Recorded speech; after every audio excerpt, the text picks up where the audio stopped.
विद्यार्थी मित्रों, आज आपणे धोरण 7 सामाजिक विज्ञान विषय में पाठ 12 आपत्ति और व्यवस्थापन लेक्चर 3 नो अभ्यास करीशुं। विद्यार्थी मित्रों, आपणे अगाउना लेक्चर में अलग अलग कुदरती आपत्तिओं की चर्चा करी हती। आपणे आजे आ लेक्चर में दुष्काळ अने तीड जेवी जैविक आपत्तिनी चर्चा करीशुं। त्यारबाद आनी असरो जे सजीव सृष्टि पर थाय छे ते अने स्वाध्यायनी चर्चा करीशुं। तो चालो शुरू करिए आपणे आजनो लेक्चर।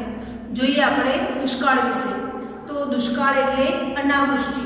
अनावृष्टि वरसाद न पड़वाथी दुकाळनी परिस्थिति सर्जाय छे।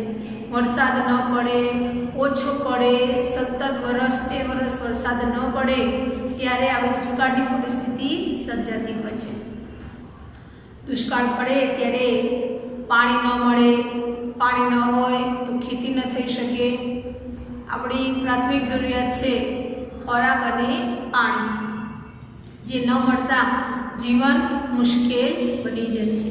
पशुओने घासचारो मळतो नथी, खेतीना पाक थता नथी, एटले मानवीने अनाजनी तंगी सर्जाय। पीवानुं पाणी न मळे त्यारे खूब ज विकट परिस्थिति अनुभवाय छे। तो आवी परिस्थितिमांथी बहार निकळवा माटे सावचेतीना पगलां जो भरीए तो चोक्कस आपणे आ परिस्थितिनो पण सामनो करी शकीए। कारण के दुष्काळ पण एवी आपत्ति छे जेनी आपणे अगाउथी जाणकारी मळे छे। एटले जो थोड़ी तकेदारी राखीए, सावचेतीना पगलां भरीए तो चोक्कस दुष्काळ जेवी आपत्तिनो पण आपणे हिम्मतपूर्वक सामनो करी शकीए। तो शरू करीए। दुष्काळ ए विनाशकारी अने लांबा समय सुधी तेनी माठी असर छोड़नारी कुदरती आपत्ति छे। माठी एटले खराब असर। आ आपत्ति समग्र जीवसृष्टिना अस्तित्व माटे अत्यंत आवश्यक एवा पाणी अने खोराक साथे जोडायेली छे। कारण के तमामे तमाम जीवसृष्टि एनो आधार ज पाणी अने खोराक छे। अने आ दुष्काळ ए पाणी अने खोराक साथे संकळायेली आपत्ति छे। मोसमी आबोहवामां दुष्काळ समयांतरे पड़वा एवी लाक्षणिकता छे। जे वर्षे वरसाद ओछो के नहीवत पड़े त्यारे आ समस्या उद्भवे छे। अछतनी स्थितिमां खेती अने जीवसृष्टिने पाणीना अभावे भारे हानि थाय छे। अने मनुष्यो माटे अनाजनी समस्या तथा पशुओं माटे घासचारानी समस्या उद्भवे छे। अगाऊ दुष्काळमां भूखमराथी भारे जानहानि थई हती। एटले छप्पनियो दुकाळ तमे आवो शब्द क्यांक सांभळ्यो हशे। ए वखते अपार नुकसान थयुं हतुं, जानहानि थई हती। लोको एकबीजाना जीवना तळसे थई गया हता। कारण के जीववा माटे खोराक जरूरी छे। ज्यां खोराक मळे, ज्यां पाणी मळे त्यां लोको लूंट चलावता अने खोराक खाई लेता। એટલે આ છપ્પનિયો દુકાળ એ ભૂતકાળમાં પડ્યો હતો અને એ વખતે બહુ જ નુકસાન થયું હતું। અત્યારે આપણે આપણા પાસે સાધનો છે એટલે થોડી ઘણી પાણીની આપણે બચત કરી શકીએ, કરકસર કરી શકીએ। સાવચેતીના પગલાંથી જો ચાલીએ તો ચોક્કસ આપણે આવી દુષ્કાળની પરિસ્થિતિનો સામનો કરી શકીએ। આધુનિક સમયમાં યોગ્ય વ્યવસ્થાપનથી જાનહાનિને ઓછી કરી શકાય છે। જોઈએ કે દુષ્કાળ પહેલાં શું કરવું જોઈએ। તો પાણીના ઉપલબ્ધ જથ્થા મુજબ આયોજન કરવું। પાણીનો જેટલો જથ્થો છે એને કેવી રીતે કરકસરપૂર્વક વાપરવો એનું આયોજન કરવું। 2 કલાક પાણી છોડવામાં આવતું હોય તો 1 જ કલાક પાણી છોડવામાં આવે તો પાણી કાપ મૂકો તો ચોક્કસ પાણીનો વ્યય ઓછો થશે। અથવા તો લોકો કરકસરથી પાણી વાપરતા થશે તો પાછળના દિવસોમાં પાણી વધશે તો એ કામ આવશે। ટપક સિંચાઈ પદ્ધતિનો ઉપયોગ કરવો જોઈએ।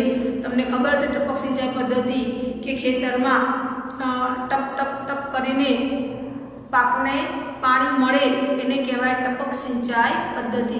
જેથી કરીને છોડનો વિકાસ પણ સારો થાય અને ઓછા પાણીમાં તે ઉગી શકે એટલે પાણીની બચત થાય। તો ટપક સિંચાઈ જેવો પ્રકાર એ ખેતી માટે વિકસાવવો જોઈએ.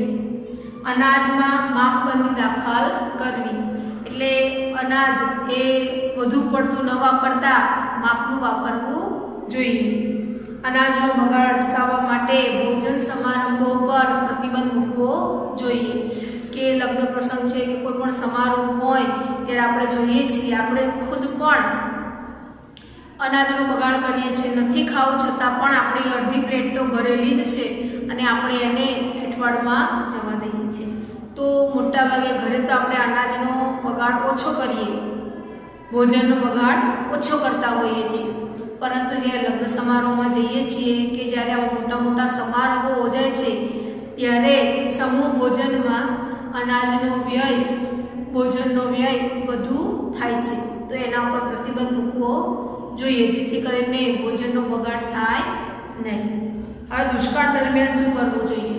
તો દુષ્કાળ દરમિયાન સરકાર દ્વારા રાહત દરે અનાજનું વિતરણ કરાવવું જોઈએ. તાકીદ સિવાયના બાંધકામ બંધ રાખવા જોઈએ. એટલે જરૂરિયાત હોય એટલા જ બાંધકામ એ સમયે કરવા જોઈએ, કારણ કે બાંધકામ કરવા માટે પણ પાણીની જરૂર પડે છે.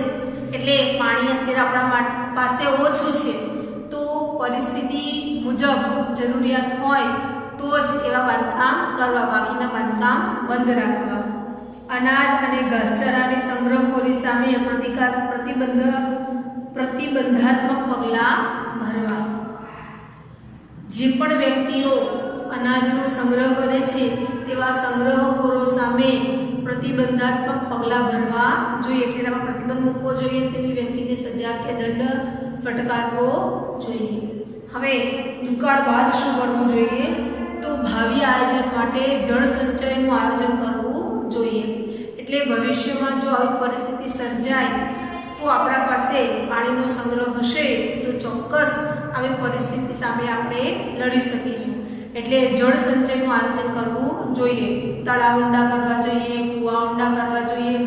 ઘરના, તમને ખબર હશે કે કચ્છમાં એ વરસાદ ઓછો પડે છે, ત્યાં પાણીની તંગી અનુભવાય છે. તો ત્યાં શું થાય છે? તો ત્યાં લોકો ઘરની નીચે એવા ભૂગર્ભ ટાંકા બનાવેલા હોય, જેથી કરીને તેઓ વરસાદના પાણીનો એમાં સંગ્રહ કરી શકે. તો આવી રીતે જળ સંગ્રહનો કાર્યક્રમ કરવો જોઈએ. અનાજના બફર સ્ટોક માટે આયોજન કરવું જોઈએ, કે જે વર્ષે સારું એવું કે અથવા દર વર્ષે અમુક અનાજ એનો સ્ટોક રાખવો જોઈએ. અને આ સ્ટોક એ જ્યારે દુકાળની પરિસ્થિતિ સર્જાય ત્યારે એને વાપરવો જોઈએ, જેથી મનુષ્યમાં અનાજની જે અછત જોવા મળે છે એ અછતની પરિસ્થિતિનું નિવારણ થઈ શકે. નદીઓને એકબીજા સાથે જોડી સમુદ્રમાં વહી જતી અટકાવી અને પાણીનો સંગ્રહ કરવો જોઈએ. તો નદીઓને એકબીજા સાથે જોડી દઈએ. આપણને બધાને ખબર છે કે નદી એ સમુદ્રને મળે છે. તો નદી સમુદ્રને મળે એટલે એનું પીવાનું પાણી કેવું થઈ જાય છે? ખારું. તો નદી એ બીજી નદી સાથે જોડાઈ જાય તો એનું પાણી સમુદ્રમાં નહીં જાય, એટલે એ સમુદ્રમાં જતા પાણીને અટકાવવું જોઈએ અને આ મીઠા પાણીને સંગ્રહ કરવો જોઈએ. તો આ પરિસ્થિતિનો સામનો કરવા માટે જો આપણે આવા પગલાં ભરીશું તો ચોક્કસ આપણે આ આપત્તિમાંથી બહાર નીકળી શકીશું. હવે જોઈએ આપણે આપત્તિની અસરો. આપત્તિની સામાજિક, આર્થિક અને માનસિક અસરો જોવા મળે છે. કેટલી વ્યક્તિ આપત્તિનો ભોગ બને છે ત્યારે એના મગજ ઉપર બહુ જ ખરાબ અસર થાય છે. તે ગુમસુમ રહેતી હોય, કોઈના સાથે વાત ના કરે, એકલી બેસી રહે, આવું પણ બનતું હોય છે. જ્યાં પૂર આવ્યું હોય કે ભૂકંપ આવ્યું હોય, મકાન પડી જાય તો આર્થિક દ્રષ્ટિએ ઘણું મોટું નુકસાન થતું હોય છે. ક્યારેક ઘર વખરી પણ પૂરના પાણીમાં તણાઈ જતી હોય છે, કે વાવાઝોડામાં કે ભૂકંપમાં ઘર પડી જાય છે ત્યારે ઘર વખરીને ખૂબ જ નુકસાન થતું હોય છે. તો આવી રીતે લોકો આર્થિક દ્રષ્ટિએ ખૂબ જ પાયમાલ થતા હોય છે. નોકરી ધંધા છૂટી જાય છે અને અહીંયા ઘર તૂટી ગયું છે એટલે અહીંયાથી શહેર છોડી અને ગામડે વસવાટ કરવા જાય તો અહીંયા રહેતા પોતાના સ્વજનોને તે ગુમાવે છે. આર્થિક દ્રષ્ટિએ તેને બહુ જ નુકસાન થાય છે, કારણ કે અહીંયાથી નોકરી ધંધો છૂટી ગયા છે, નવી નોકરી મળવી અઘરી છે, અથવા તો સારી નોકરી ન પણ મળે એવું પણ બની શકે. તો આપત્તિની આર્થિક અસરો થાય છે. સામાજિક અસરોમાં જોઈએ તો વ્યક્તિઓ પોતાના સગા સંબંધીઓ કે સ્વજનોને ગુમાવે છે, કારણ કે આપત્તિમાં જાનમાલને નુકસાન થાય છે. એટલે કોઈ સ્વજનનો જીવ ગયો હોય તો એની અસર ખૂબ જોવા મળે છે. પછી જોઈએ કે લોકોના ઘર બહાર તણાઈ ગયા, મકાન પડી ગયા, તો એને ફરી પુનઃ બનાવવામાં પણ ઘણો મોટો ખર્ચ થતો હોય છે. તો અહીંયા આપણને કેટલીક એની અસરો આપી છે. આપણે જોઈએ કે ભૂકંપ, સુનામી, વાવાઝોડું જેવી આપત્તિ ભારે પ્રમાણમાં જાનમાલનું નુકસાન કરે છે. એટલે એમાં લોકોનો જીવ પણ જાય છે અને સંપત્તિને પણ નુકસાન થાય છે. આપત્તિગ્રસ્ત ક્ષેત્રોમાં રસ્તા, મકાનો, જાહેર સગવડના મકાનો ફરીથી બાંધતા વર્ષો નીકળી જાય છે. એટલે કે આ બધું બાંધકામ કરતાં ઘણો સમય જતો રહે છે. આપત્તિમાં રસ્તાઓ ધોવાઈ ગયા કે તિરાડો પડી ગઈ, મકાન તૂટી ગયા, તો એને ફરી બનતા ઘણો સમય લાગે છે. જે પરિવારોએ પોતાના સ્વજનો આપત્તિમાં અકાળે ગુમાવ્યા હોય તેવા લોકોને ભારે શોક અને હતાશા ઘેરી વળે છે. સ્વજનો ગુમાવ્યાનું અપાર દુઃખ થાય છે, કારણ કે અકાળે ગયા છે એટલા માટે. આપણને બધાને ખબર જ છે કે જેનો જન્મ છે તેનું મૃત્યુ નિશ્ચિત છે, પરંતુ અકાળે આવી આપત્તિમાં જ્યારે પોતાના સ્વજનને ગુમાવે છે ત્યારે તેમને હતાશા ઘેરી વળે છે. જે પરિવારોએ કમાનાર વ્યક્તિ ગુમાવ્યો હોય તેની સ્થિતિ ભારે કફોડી થાય છે.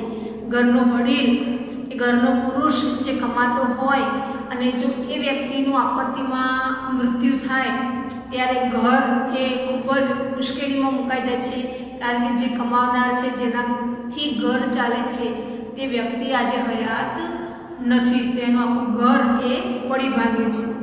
આપત્તિમાં જે લોકો કાયમી વિકલાંગતાનો ભોગ બને તેમના પુનર્વસનની સમસ્યા ભારે વિકટ હોય છે. આપત્તિમાં વિકલાંગ બની ગયા તો એનું જીવન તો નકામું બની ગયું, તો એના પુનર્વસનની સમસ્યા પણ મુશ્કેલીમાં મુકાય છે. આ પ્રકારની મુખ્ય અસરો એ આપત્તિમાં જોવા મળે છે.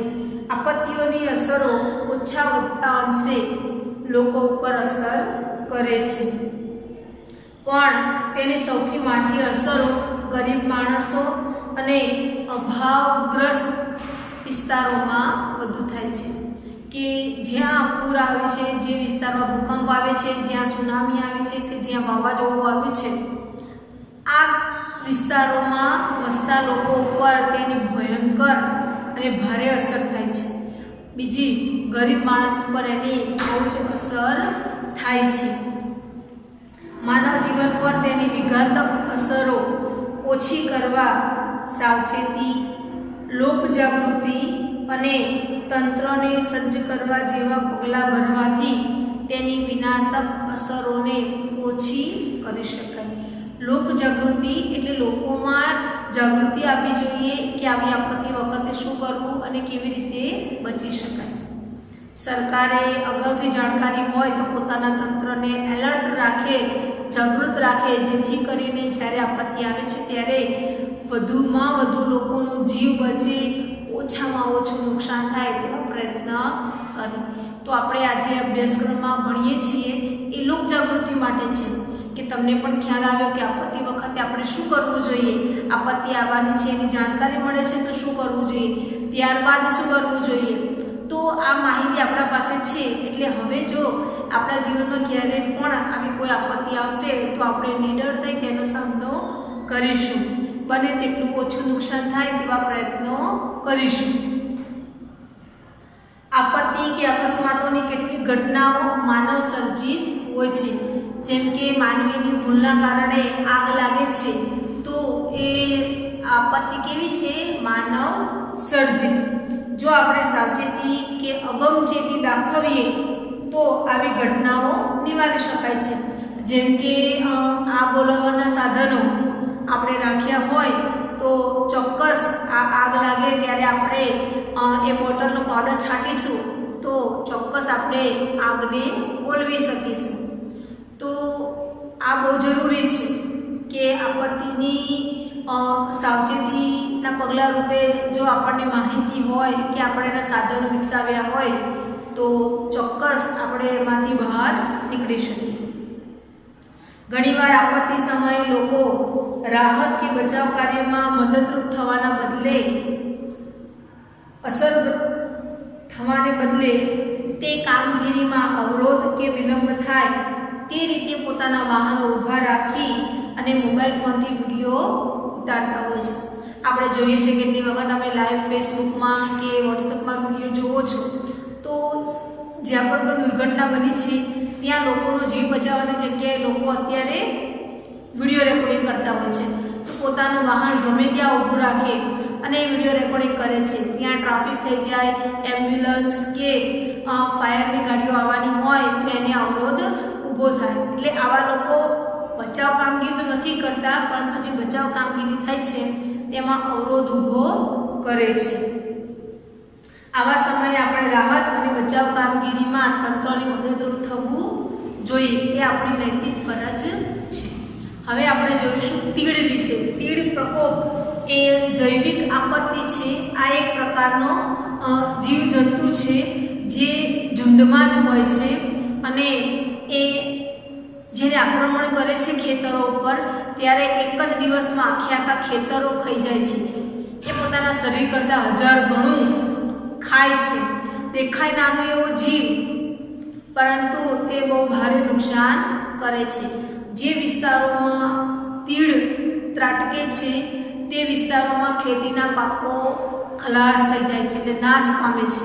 એટલે ખેડૂતને ખેતીના પાકમાં કંઈ બચતું નથી અને આવા તીડનો નાશ કરવા માટે સરકાર દ્વારા જે દવાઓ આપવામાં આવે છે તેનો છંટકાવ કરવામાં આવે છે. તીડ એ કીટક વર્ગમાં આવે છે. તેની 1000થી વધુ પ્રજાતિઓ જોવા મળે છે. વળી તે ઝુંડમાં રહેવાનું પસંદ કરે છે. 2019-20માં ગુજરાતના રણ વિસ્તાર અને રણકાંઠે આવેલા કચ્છ, બનાસકાંઠા, પાટણ જિલ્લાના કેટલાક વિસ્તારોમાં તેનો ઉપદ્રવ જોવા મળ્યો હતો. આ વર્ષે પણ તેનો ઉપદ્રવ જોવા મળ્યો હતો. તમે પણ સમાચારમાં, ટીવીમાં જોયું હશે કે ગુજરાતના આ ઉત્તર પશ્ચિમ વિસ્તારમાં આવા તીડનું આક્રમણ થયું હતું. ગુજરાતમાં જોવા મળતી તીડ રણતીડ કે ખાઉદરા તીડના નામે ઓળખાય છે. આ પ્રજાતિના તીડ કરોડોની સંખ્યામાં ઝુંડ રૂપે ત્રાટકે છે. તેના જીવનકાળ દરમિયાન પોતાના વજનથી 1000 ગણું તે ખાય છે. પોતાના સ્થળાંતર માર્ગમાં તે જ્યાં ઉતરે છે ત્યાં ખેતી પાક, લીલી વનસ્પતિ, વૃક્ષોના પાન વગેરેને આહાર બનાવીને એ વિસ્તારોની જે ખેત પેદાશો છે તેને સફાચાટ એટલે કે સમાપ્ત કરી નાખે છે. જે ક્ષેત્રોમાં તીડનો ઉપદ્રવ થાય ત્યાં ખેતી પાકોના અભાવે અનાજ નહીં, દુષ્કાળ જેવી પરિસ્થિતિ સર્જાય છે. જોકે આધુનિક જીવનમાં, આજના આધુનિક વાહન વ્યવહારમાં જ્યાં પણ દુકાળની પરિસ્થિતિ સર્જાય છે ત્યાં અન્ય જગ્યાએથી અનાજ મંગાવીને આ સમસ્યાઓમાંથી બહાર નીકળી શકાય છે. તીડનો નાશ કરવા માટે ખેતીવાડી વિભાગની સૂચના મુજબ ખાસ દવાઓનો છંટકાવ કરી તેનો નાશ કરવામાં આવે છે. પરંતુ જ્યાં સુધી એનો નાશ ન થાય ત્યાં સુધી એ ખેતીને ભારે નુકસાન કરે છે. તો વિદ્યાર્થી મિત્રો, અહીંયા આપણે પૂર, વાવાઝોડું, ભૂકંપ, સુનામી, દુષ્કાળ અને તીડ જેવી આપત્તિઓની ચર્ચા કરી. અગાઉ પણ આપણે જ્વાળામુખી વિસ્ફોટ વિશે માહિતી મેળવી હતી. તો જ્વાળામુખી વિસ્ફોટ થવાથી જમીનમાંથી લાવા રસ નીકળે છે અને એમાંથી રાખ, ઝેરી ગેસ, પથ્થરોના ટુકડા વગેરે બહાર ફેંકાય છે અને એનાથી પણ ભારે નુકસાન થાય છે. જંગલોની આગ, દાવાનળ જે જંગલોમાં લાગે છે ત્યાં વન્ય સંપત્તિ નાશ પામે છે. વૃક્ષો બળીને રાખ થઈ જાય છે, તેમાં વસવાટ કરનારા પશુ પંખી જીવજંતુ તમામ નો નાશ થાય છે। એટલે આ બધી આપત્તિઓ એ ખૂબ વિનાશકારી આપત્તિઓ છે। વિદ્યાર્થી મિત્રો, આપણે આ પાઠમાંથી શીખ્યા કે આપત્તિનો નિડરતાથી સામનો કરવો જોઈએ। આપત્તિ આવે ત્યારે ગભરાવું નહીં, બૂમો પાડવી નહીં, ધક્કામુક્કી કરવી નહીં અને અફવાઓથી દૂર રહી સાવચેતીના પગલાં ભરવા, જેથી કરીને આપણે આપત્તિમાંથી બચી શકીએ, બને તેટલું ઓછું નુકસાન થાય, જાનમાલને નુકસાન ન થાય તે માટે તંત્ર પણ એલર્ટ રહેતું હોય છે। તો આપણે આ પાઠમાંથી આટલું શીખ્યા। ચાલો હવે આપણે થોડી સ્વાધ્યાયની ચર્ચા કરીએ।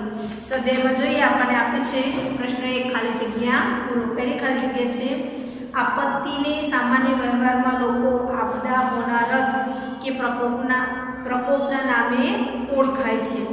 બીજી છે, પ્રચંડ વાતાવરણીય તોફાનો ને વાવાઝોડું કે ચક્રવાતના નામે ઓળખાય છે। ત્રીજી ખાલી જગ્યા, સાગરના તળિયે થતા ભૂકંપોથી ઉદ્ભવતા વિનાશકારી મોજા ત્સુનામી નામે ઓળખાય છે। એટલે પહેલી ખાલી જગ્યામાં આવશે પ્રકોપ, બીજામાં આવશે ચક્રવાત અને ત્રીજામાં આવશે ત્સુનામી। હવે જોઈએ યોગ્ય જોડકા જોડો। હવે મેં તમને પહેલાં પણ કહ્યું હતું કે જ્યારે બી તમે જોડકા લખો છો ત્યારે સામે સાચો જવાબ લખવાનો। પહેલું છે ભૂકંપ, તો તેની આગાહી કરવી શક્ય નથી।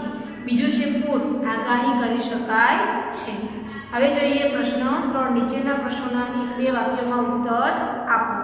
પ્રશ્ન 1, કુદરતી આપત્તિમાં કોઈ પણ 4 નામ લખો। તો કુદરતી આપત્તિ તો ઘણી બધી છે, પૂર, વાવાઝોડું, ભૂકંપ, ત્સુનામી, દાવાનળ, દુષ્કાળ, જ્વાળામુખી વિસ્ફોટ વગેરે। પ્રશ્ન 2, વાવાઝોડું એટલે શું? વાતાવરણમાં હવાના દબાણમાં સર્જાતી અસમતુલાથી ઉદ્ભવતા પ્રચંડ વિનાશકારી વાતાવરણીય તોફાનને વાવાઝોડું કહે છે। પ્રશ્ન 3, પૂર આવવા માટે કયા કયા કારણો જવાબદાર છે? તો જવાબ જોઈએ કે પૂર આવવા માટે મુખ્યત્વે અતિવૃષ્ટિ કે એકધારો વરસાદ તેમજ કુદરતી ઢોળાવોને અવગણી કરાયેલા બાંધકામ, કુદરતી પાણી નિકાલના માર્ગોમાં અવરોધ તેમજ એવા માનવસર્જિત કારણો તથા પૂર આવવા માટે વર્ષા ઋતુમાં નદીના ઉપરવાસમાં થતો ભારે વરસાદ, નદી પરના બંધનું તૂટવું, હિમક્ષેત્રમાં બરફ પીગળવો જેવા કારણો જવાબદાર છે। હવે જોઈએ પ્રશ્ન 4, માગ્યા મુજબ ઉત્તર આપો। એમાં પહેલો છે કે ભૂકંપ સમયે કઈ કઈ સાવચેતી રાખવી જોઈએ? તો વિદ્યાર્થી મિત્રો, આપણે ચર્ચા કરી હતી કે તમે જો શાળામાં હો તો વર્ગખંડમાં પાટલી નીચે કે ટેબલ નીચે બેસી જવું, વીજળીના થાંભલા અને તારથી દૂર રહેવું, માર્ગદર્શન માટે સ્થાનિક રેડિયો કે ટેલિવિઝન આમાં આવતા સમાચાર સાંભળવા, ભૂકંપ સમયે ગભરાય એટલે કે ડરાઈ ન જવું, બહુમાળી મકાનોમાંથી નીચે ઉતરવા માટે લિફ્ટનો ઉપયોગ ન કરવો, ખાતરી કર્યા વિના ઘરમાં વીજળી, ગેસ વગેરે ચાલુ ન કરવા, કારણ કે ગેસ ગળતરને લીધે વિસ્ફોટ પણ થઈ શકે છે, અને અફવાઓ ફેલાવવી નહીં એટલે અફવાઓથી દૂર રહેવું। હવે જોઈએ પ્રશ્ન 2, આપત્તિની અસરો। તો આપત્તિની અસરો જોઈએ કે ભૂકંપ, પૂર, ત્સુનામી, વાવાઝોડું વગેરે કુદરતી આપત્તિઓમાં સ્થાવર અને જંગમ મિલકતોને ભારે નુકસાન થાય છે। આપત્તિગ્રસ્ત વિસ્તારોમાં રસ્તાઓ, મકાનો, પુલો, જાહેર સગવડની ઇમારતો વગેરેને મોટી ક્ષતિ પહોંચે છે। તેનું પુનઃનિર્માણ કરતાં વર્ષો લાગે છે, તેમજ ખર્ચનું ફરીથી આયોજન કરવું પડે છે। આપત્તિમાં સ્વજનો ગુમાવવાથી કુટુંબીજનો ભારે શોક, આઘાત અને હતાશા અનુભવે છે। તેઓ માનસિક સ્વચ્છતા ગુમાવે છે। જે કુટુંબોએ કમાનાર વ્યક્તિઓ ગુમાવ્યા હોય તેમની આર્થિક સ્થિતિ કફોડી બને છે। નિર્દોષ બાળકો અને સ્ત્રી પુરુષોનું અકાળે અવસાન થાય છે। કેટલાય લોકો કાયમી વિકલાંગ બને છે, તેમજ તેમના પુનર્વસવાટની સમસ્યા ઊભી થાય છે। રાબેતા મુજબનું જીવન ખોરવાઈ જતાં સામાન્ય લોકોને અનેક મુશ્કેલીઓ અને હાડમારીઓ વેઠવી પડે છે। તો તમારે નોંધ અને સ્વાધ્યાય ખૂબ સારા અક્ષરે સમાધિ નોટમાં લખવાની રહેશે. અસ્તુ.